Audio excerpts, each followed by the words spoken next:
Dernier message. Bonjour parfait. Ton thème de ce jour est le meilleur thème dans l'espace audiovisuel de cette année.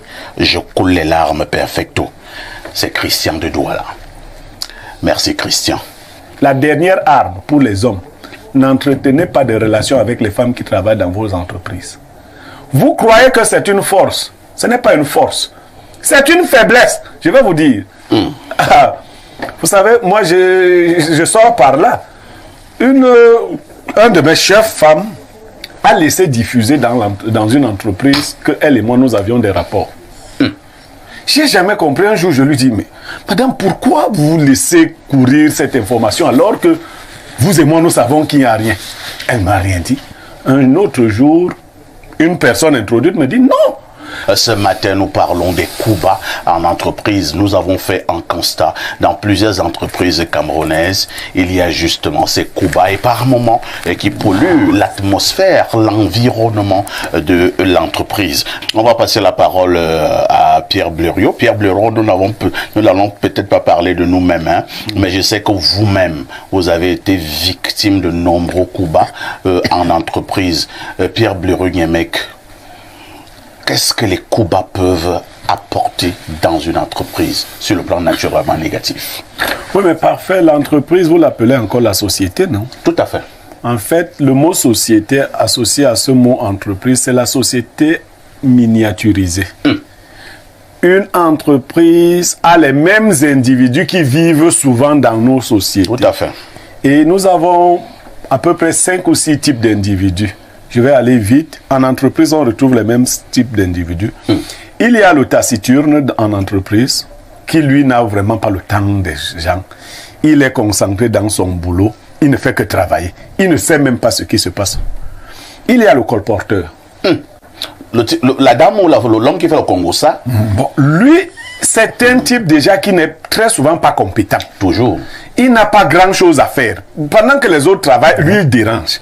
Mais il est là pour aller se faire aller faire bonne figure auprès du patron. Il y a. Mais comment on s'attaque au Cuba? Chez nous, au Cameroun, je vous l'ai souvent dit, les promoteurs, les chefs d'entreprise contribuent à 80% à l'entretien de ce climat de délation et autres. Parce que c'est vous qui donnez la tonalité. Même dans votre maison, un mauvais papa est un papa qui dit aux enfants de venir lui dire souvent ce que maman a fait quand il n'était pas là. Il y a donc des patrons qui agissent comme ça, qui épient les collaborateurs et tout le monde.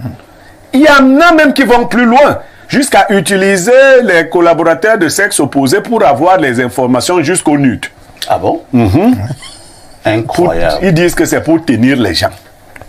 C'est même quoi cette affaire de tenir les gens? Maintenant, dans une entreprise, Lazare Zabola fait remarquer, vous devez faire attention lorsque le patron commence à admirer votre rendement. Vous devez faire attention. Le premier coup bas de l'histoire de la Bible, c'est un coup bas entre deux frères, Caïn et Abel. Et le coup bas naît de ce que Dieu avait agréé le don de Abel et il n'avait pas agréé le don de Caïn. Beaucoup de personnes ne supportent pas qu'on honore d'autres en leur présence. Du coup, moi je donne comme conseil au patron de ne pas souvent exalter de manière permanente, de manière compulsive les bons employés. Vous pensez que c'est pour susciter l'émulation, mais ce n'est pas toujours l'effet que celui-là reçoit, parce qu'après, votre patron, moi j'ai travaillé dans une entreprise, je vais un peu parler de moi. Pendant les 6 premiers mois, le boss m'adorait. Et il disait que du bien de moi. Mais après, ici, le type là ne voulait même plus me sentir. C'est comme si on avait mis le caca sur moi. Mais à force de dire que chaque jour Blériot a fait que Blériot a suggéré, j'ai eu des collègues, je mettais sur pied une structure qui fonctionne. Un collègue allait payer des imbéciles pour aller gâter la structure. Alors, simplement, ça a commencé à monter. La haine, le patron a commencé à me haïr carrément. Je me suis posé des questions. Et malheureusement, j'avais dit à ce patron, les individus que tu protèges le plus aujourd'hui, c'est eux qui te feront tomber demain. Je le lui avais dit. Ah oui. Oui, je le lui avais dit. Parce que, bon, pour ceux qui me connaissent, on dit que c'est le courage, mais moi, je ne sais pas si c'est le courage. Je cause souvent avec mes patrons et je leur dis ce que je pense. Donc, aux patrons, faites attention à ces individus qui colportent. Il faut faire très attention. Regardez leur propre rendement et leur moralité. Moi, si j'ai des reproches à faire à un collègue, je préfère m'adresser au collègue. Lui dire, améliore-toi. Quand même deux collègues se battent, si vous êtes un chef ou un collègue, facilitez la réconciliation. Quand j'ai dit ici hier que j'étais un homme honnête, quelques personnes, je le dis et je le revendique, je le suis. En entreprise, si je vous trouve en conflit, au lieu d'être le premier qui va aller voir le patron pour dire que tel et tel, non. Mais vois comment tu peux faire en sorte que la bonne humeur, la bonne ambiance se remette en place. Maintenant, il y a un dernier cas. Hein. Il y a des démons. Il y a des gens qui sont là pour détruire tout. Que ce soit une femme, un homme que vous épousez, un collègue, il y a des gens, dès qu'ils arrivent dans votre entreprise, si vous ne le détectez pas vite, ici, vous allez vous réveiller quand toute l'entreprise sera détruite. Parce que c'est sa mission diabolique. Oui, et ils sont très malicieux. Très malicieux. Et ils sont si fins qu'ils réussissent souvent à gagner la confiance et l'estime de beaucoup. Ils sont souvent là, à l'air gentil, à l'air avenant, mais de véritables vipères. Donc, il faut faire attention. J'attire encore l'attention des promoteurs, des chefs d'entreprise. Vous devez... Quelqu'un d'autre a dit dernièrement qu'un bon polygame, c'est celui qui... Non. Un homme, un vrai polygame, écoute chaque femme quand elle parle des autres. Ça, je vous dis donc, parce que vous devez venir en formation en polygamie. Moi, quand tu parles de ta coépouse et que je décèle la méchanceté. De la méchanceté dans tes... Elles savent. De l'envie. Je décèle de la jalousie. De la méchanceté. Parce que quelqu'un peut même donner l'impression qu'il te donne un bon conseil. Mais au fond, comme elles sont nombreuses chez moi, c'est qu'il faut réduire le nombre. Pourquoi? Si je décèle cela, je te le fais remarquer. Et j'arrête ça tout de suite. Beaucoup d'hommes et de patrons n'ont pas ce courage. Si le premier jour où un collaborateur vient vous parler des gens, moi, j'ai été chef quelque part. Pendant que tu es en train de parler, je lance un appel à celui dont tu parles. Il décroche, je lui dis, retrouve-moi au bureau. Et toi, tu restes là. Bon, quand Aïssi vient, il s'assoit, je te dis, Lazare Zambo, reprends un peu ce que tu me disais là concernant Aïssi. Si tu commences à guébéiller, pas à bégayer, commence à guébéiller, reprends devant Aïssi ce que tu me disais là, maintenant. Et bon, c'est pour ça qu'on ne m'aime pas. On dit que vraiment, le type, il ne vaut pas la peine qu'on lui confie des choses. Et vous, quand vous confondez les colporteurs de cette façon, vous tuez l'hypocrisie. C'est un faux management de imaginer qu'en vivant de Congo, ça, vous allez maîtriser l'entreprise. L'entreprise a des canons. Si vous ne les connaissez pas, vous vous formez. Le Congo, ça ne fait pas partie des modes de management pour les patrons. Ça ne fait pas partie d'une technique de management. Très bien. Merci Pierre Blériot, parce qu'effectivement, on a suivi, certains le diront, que non, quand on est un patron d'entreprise, il faut avoir le renseignement. Ou même alors diviser pour mieux régner. Ou alors diviser pour mieux régner. Et Blériot fait comprendre que ça ne fait pas partie des techniques managériales. Dans notre contexte, les patrons, dans la plupart des cas, se servent au cadre comme des fusibles ou comme des paratonnerres. Vous comprenez? C'est-à-dire que le patron a des difficultés. Comme la grande masse des employés ne comprend pas que ce n'est pas vous le DG le problème, le patron vous place là pour que vous fassiez le paratonnerre avant que les difficultés n'arrivent chez lui. Il donne donc l'impression que si les gens sont mal en point, c'est parce que le DG est incompétent, c'est parce que le DG n'a pas fait ci ou ça. À l'endroit des collaborateurs, il faut souvent vous demander qu'est-ce qu'il y avait avant. Parce qu'avant, oui. Qu'est-ce qu'avant? Parce que les collègues et collaborateurs doivent être capables de faire des comparaisons. OK. Un DG, un directeur de ci ou ça, n'est pas un dieu qui a un bâton magique. Il arrive et il fait un tour de main et tout change. Bon, le hasard a donné ses conditions.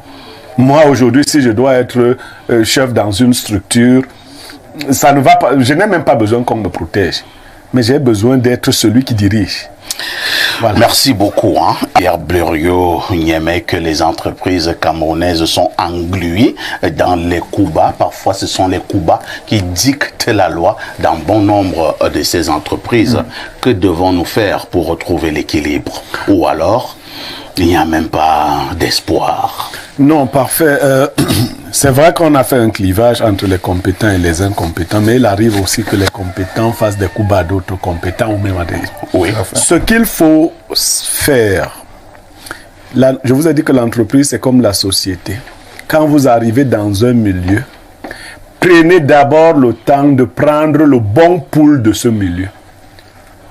Il ne faut jamais se précipiter, et il est même dangereux que vous arriviez dans un milieu par le sommet. C'est très dangereux, c'est la chose la plus difficile. On vous confie une entreprise dans laquelle vous ne travaillez pas directement comme le chef de cette entreprise. Vous ne connaissez pas les personnes. Quand vous êtes dans une structure, apprenez à connaître les gens. Et apprenez aussi à créer votre réseau. Là, maintenant, je parle d'expérience. Vous savez, pour résister dans une entreprise, j'avais en face de moi un Korkotongo très fort. Oui, un Korkotongo très fort.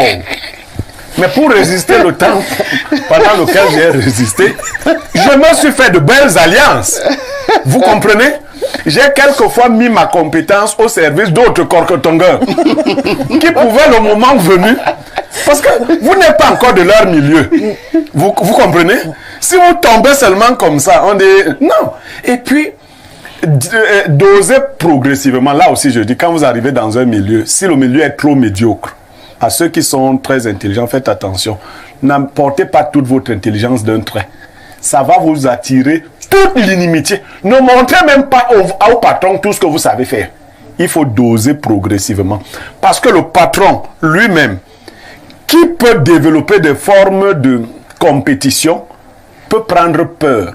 Il faut doser progressivement. Quand on vous découvre, prenez le temps, parce que les gens intelligents souvent ne savent pas s'insérer dans la vie sociale.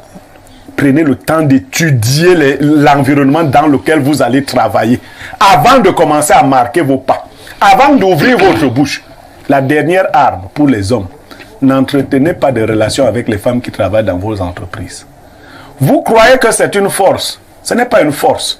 C'est une faiblesse. Je vais vous dire. Vous savez, moi, je sors par là. Un de mes chefs femmes a laissé diffuser dans une entreprise qu'elle et moi, nous avions des rapports. Je n'ai jamais compris. Un jour, je lui dis, mais madame, pourquoi vous laissez courir cette information alors que vous et moi, nous savons qu'il n'y a rien? Elle ne m'a rien dit. Un autre jour, une personne introduite me dit, non, elle le fait parce que chaque fois ton nom remonte comme étant la personne qui peut occuper sa place. Or, comme le boss mange un peu partout, il dit donc, mec, toi tu choisis de venir manger directement sur ma table. Sur ma table. Vous voyez ça? Donc, il y a beaucoup de malice parmi les individus. Maintenant, il faut souhaiter d'avoir quand même un patron qui a un certain niveau d'élévation, un certain aplomb. Parce que si vous avez fait affaire à un toc-toc, restez là en vous préparant à partir. Vous ne pouvez pas le changer. Il y a des gens qui sont faits pour gâter leur propre structure.